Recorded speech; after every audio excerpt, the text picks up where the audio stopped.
My girlfriend came home at 4 a.m. and told me, "You don't have the right to ask questions." All right then. I'm a nurse practitioner at an urgent care clinic in Denver. Been with my girlfriend Tessa for 3 years. She moved into my townhouse full-time about a year ago. I bought the place before we met. It's in my name. I handle the mortgage. Tessa bartends at a rooftop bar downtown and does the whole fashion resale thing on the side, Poshmark, Depop, you know the deal. She makes decent money, maybe 45–50K, but honestly most of it goes right back into inventory. The woman is addicted to designer stuff. Gucci bags, Louboutin heels, Burberry coats. Our spare bedroom looks like a boutique stockroom, clothing racks, shoe shelves, a whole lighting setup for outfit photos. I never had an issue with her spending her own money, and she made a point of saying she paid for everything herself. Fine by me. She covered some utilities and bought groceries sometimes. We seemed solid. Then things started shifting about 2 months ago. Tessa's always worked late because of bartending, but lately she's been going out even on her nights off. The team's going out, she'd say, or just meeting up with some bar people. She'd roll in at 2 a.m., 3 a.m., sometimes later. I brought it up a couple times, not trying to control her, just asking for a heads up if she's going to be out past midnight. Her response was always some variation of "I'm an adult. You're not my dad." I'd see her Instagram stories sometimes, sitting on some DJ's lap with captions like "VIP treatment" with a winky face.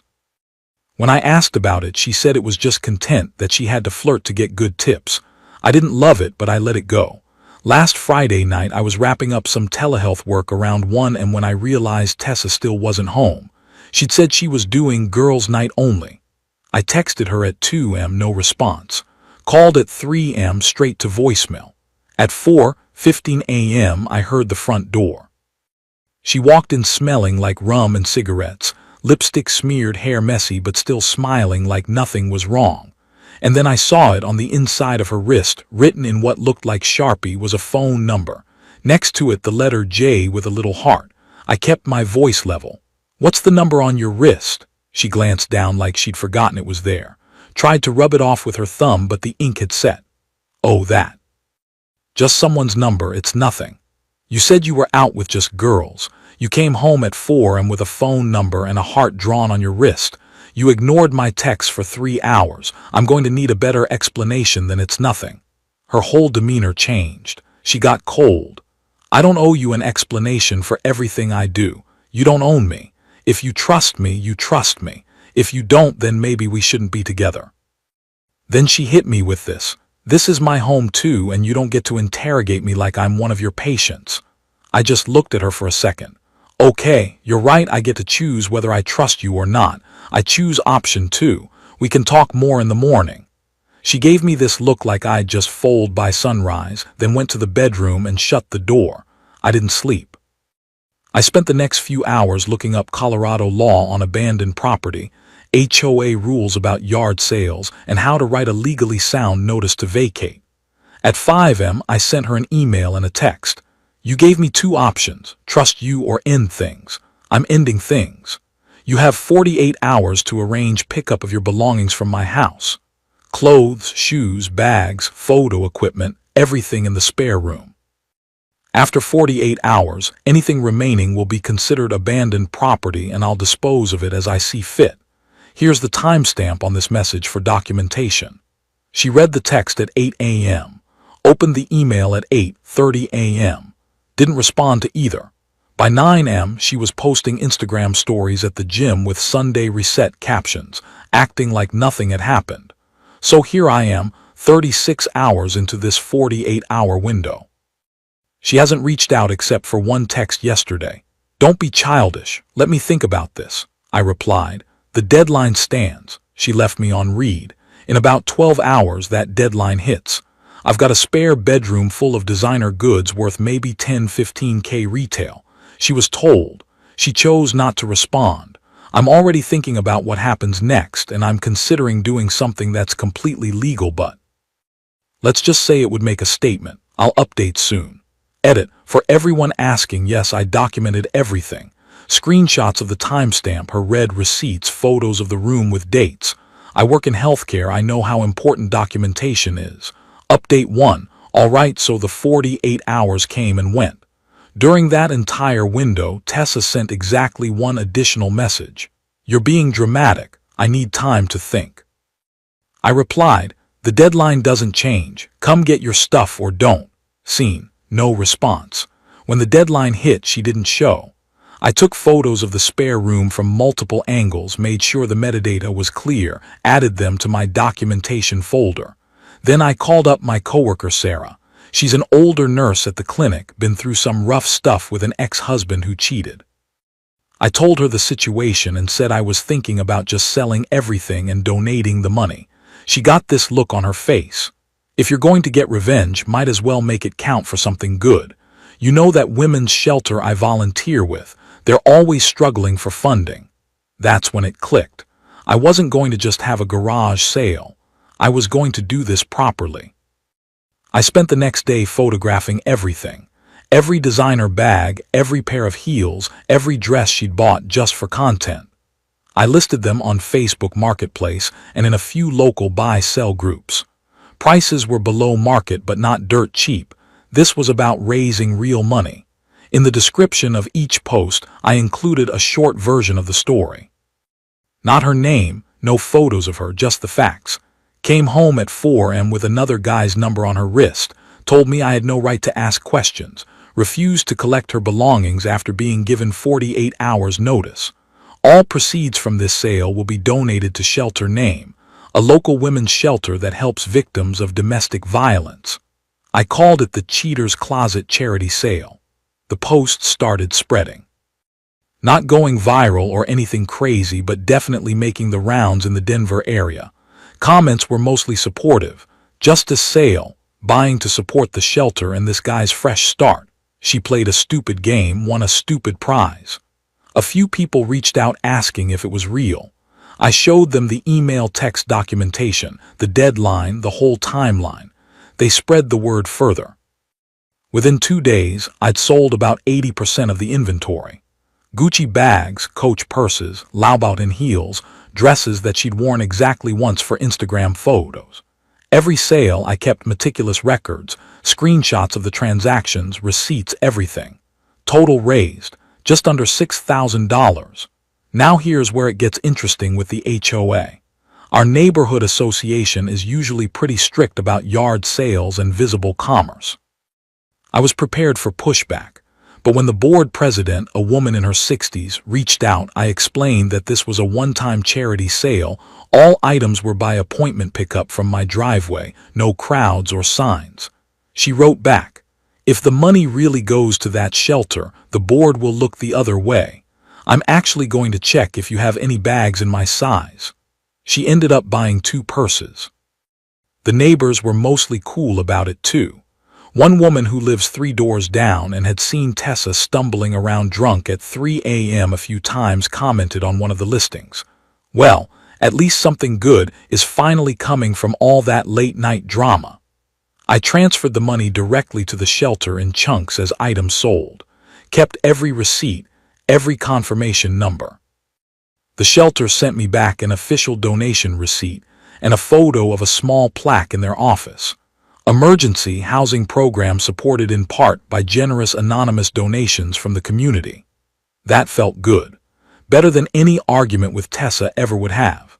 I posted an update on the Facebook post explaining what I'd done, and people seemed to appreciate that I'd turned something ugly into something that actually helped people.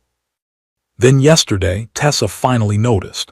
Someone had shared one of my listings to their Instagram story, one of her friends apparently, and Tessa saw it. She immediately recognized her Gucci bag in the photo. She sent me a screenshot of the listing with the caption, "What the hell is happening at your house?" That's when things really started to escalate. Edit. Yes, I kept documentation of every sale and every donation transfer. I work in healthcare. CYA is basically my second language.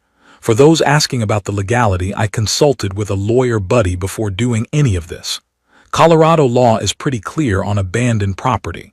She was given notice, she was given time, she chose not to respond. Everything I did was above board. Update 2. After Tessa saw her stuff being sold online, she completely lost it. First came the phone calls. I let them all go to voicemail. 15 calls in 3 hours. The messages ranged from screaming about theft to threats about getting lawyers and police involved. I sent her one text. You have all the documentation showing you were given proper notice. If you want to handle this legally, have your lawyer contact me. 2 hours later, I got a call from a Denver PD officer. Yeah, she really called the cop on me. He sounded tired, like he'd already heard both sides and knew exactly what this was. Sir, we've received a report about stolen property valued at approximately $15,000. Can you explain your side? I sent him the email notice with timestamp, the text messages showing she'd read it, the 48-hour deadline, and receipts showing all money had been donated to charity. He called me back 20 minutes later. You're clear from a criminal perspective. This isn't theft, it's a civil matter at best, and honestly, even that's a stretch. If she wants to pursue anything, it'll have to be through civil court. Then he paused. My wife actually bought a pair of boots from your sale. She's very happy with them. Thanks for supporting the shelter. But Tessa wasn't done. That afternoon, she showed up at my townhouse and started banging on the door, yelling about stealing her property loud enough for the whole block to hear. I didn't open the door. I just spoke through the Ring camera. You were given 48 hours notice via email and text. You chose not to collect your belongings. This is my property, not yours, and you're not on the lease or the deed. If you continue causing a disturbance, I'll call the police for trespassing. My neighbor 2 doors down, the same one who'd bought purses, actually filmed the whole thing and posted it to our neighborhood Facebook group with the caption, "Drama at Unit X for anyone who bought items from that charity sale. Keep your receipts. Looks like someone's having regrets." The HOA president came out and told Tessa directly, "You're not a registered resident here. Legally, you're currently harassing a homeowner on his own property. If you have a legal dispute, handle it through proper channels. Don't disturb the neighborhood." Tessa then went nuclear on Instagram. She went live, playing the victim, talking about her boyfriend who stole everything I own and sold it without permission. But she made a critical mistake she left comments on. People who knew the full story flooded in. Someone from the neighborhood, people who'd bought from the sale. Even Sarah from my clinic jumped in. That shelter helps women escaping domestic violence. This stolen property you're crying about just paid for 3 months of emergency housing. The Instagram meltdown lasted about 40 minutes before she deleted it. Then came the lawyer letter. 1 week after the deadline had passed, I received an email from a mid-tier law firm representing Tessa. They demanded full compensation for converted property valued at $15,000 retail, threatening to file a civil suit for conversion and emotional distress. I took everything to a lawyer my buddy from law school recommended, a guy who specializes in property disputes. He looked over my documentation, the email notice with delivery confirmation, the text showing she'd read and chosen not to respond, the 48-hour window, Colorado abandoned property law video footage from my security camera showing her leaving and not returning, and receipts showing all money went to charity. He drafted a response that was basically a legal middle finger. The property had no rental agreement or bailment contract. The owner was properly notified and chose not to retrieve items. The homeowner disposed of abandoned property legally. All proceeds went to registered 501(c)(3) charity. No unjust enrichment occurred. Furthermore, if Ms. Last name wishes to proceed with litigation, my client will file a counterclaim for fair market rent for 1 year of exclusive use of a bedroom in a Denver townhouse, utility costs, cleaning and maintenance, and correction of defamatory statements made on social media. We never heard back. No lawsuit was filed, but the fallout kept spreading. Tessa's best friend Crystal, her former roommate who used to cover for her, DM'd me out of the blue to apologize. I knew she was meeting up with that DJ guy after her shifts. I didn't think she'd get caught. I can't support what she did anymore. Funny how she can't support Tessa anymore only after she got caught, but whatever. I didn't respond. Some of Tessa's Instagram followers started leaving. A few commented on her posts. I used to buy from your shop. Knowing that money was funding you cheating on your boyfriend makes me feel gross. At least now it's helping women in actual need. The whole thing was collapsing around her. Then last week, I got an email from the women's shelter. They're hosting a fundraising gala and wanted to thank their anonymous donor who'd helped them keep their emergency housing program running. They invited me to attend. I said yes. Figured it'd be nice to see the good that came from all this mess. Edit. A few people asking if I feel bad. Honestly, no. She had every opportunity to handle this like an adult. She chose not to. I chose to make something good come from something bad. Final update. It's been about 6 months since I posted the last update. Figured I owed you all a final wrap-up since this community really helped me see clearly when I was questioning myself. First, the personal stuff. I'm doing good. Really good, actually. That spare room with all the clothing racks, I converted it into a home office. Got a decent desk, put up some bookshelves, hung my certifications on the wall. It's clean, it's mine, and there's not a designer handbag in sight. I've been hitting the gym regularly. Started dating again too. Nothing serious yet, but I'm seeing this woman June who teaches middle school. We just click in a way that feels easy. She's into hiking and camping.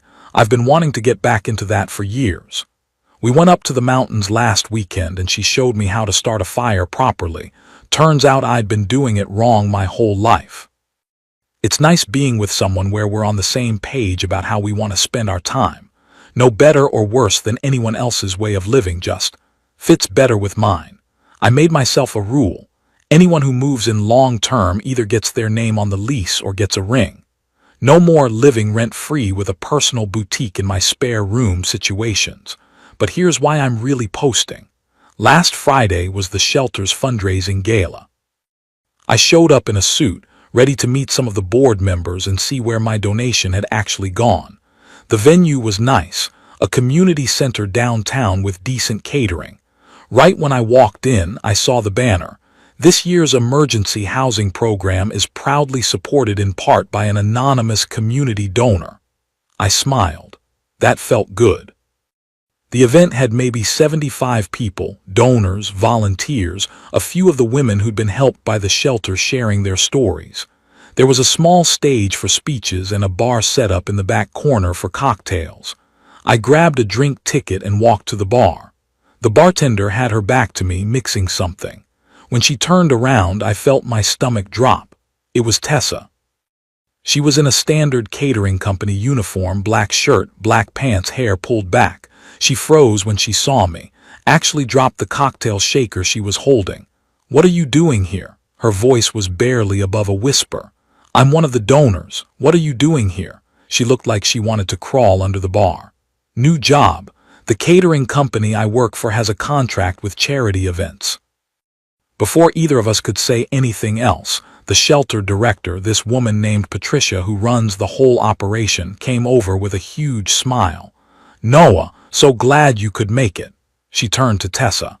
"Could you get him whatever he'd like? He's one of our most important supporters this year." Then Patricia turned back to me, completely oblivious to the tension. "I don't know if you remember, but that large donation you made earlier this year literally saved our program. We were about to close one of our wings due to funding. Your contribution covered 3 months of operational costs while we applied for grants. You helped us house 14 women and their children during that time." I saw Tessa's face change as she processed this. The timeline matched. The amount was substantial. She was putting it together, her Gucci bags, her Louboutin heels, her Instagram outfit collection. All of it had been converted into emergency housing for domestic violence survivors. And now she was pouring drinks at the event celebrating that fact. She excused herself quickly, said something about needing to restock ice. The rest of the event was fine. I met some of the women who'd been helped by the shelter. One of them, this woman named Michelle, told me she'd escaped her husband with her 2 kids and nowhere to go. The shelter had taken them in immediately. I don't know what would have happened if this place wasn't here, she said. Your donation kept the doors open when we needed it most. That's when it really hit me. Tessa's designer closet, all that stuff she bought for Instagram photos and wore once, had literally been transformed into safety for people who actually needed it. Near the end of the night, I was walking to my car when Tessa caught up with me. Can we talk? I stopped. Sure. She looked exhausted. You won. Are you happy? My stuff is hanging on posters inside thanking anonymous heroes. I kept my voice even. I didn't do it to win. If I had to deal with the pain of what you did, at least someone else could benefit from it. Those women in there deserved help more than you deserved a closet full of bags you never used. She was quiet for a long moment. Then, surprisingly, she said something that sounded genuine. I was wrong about everything, but you have to admit the way you got back at me. It was brutal. You chose it, I said. You chose to tell me I had no right to ask questions. You chose to ignore the 48-hour notice. You chose to lie about what happened on social media. I just added a memo line when I donated, for women who actually need a safe place.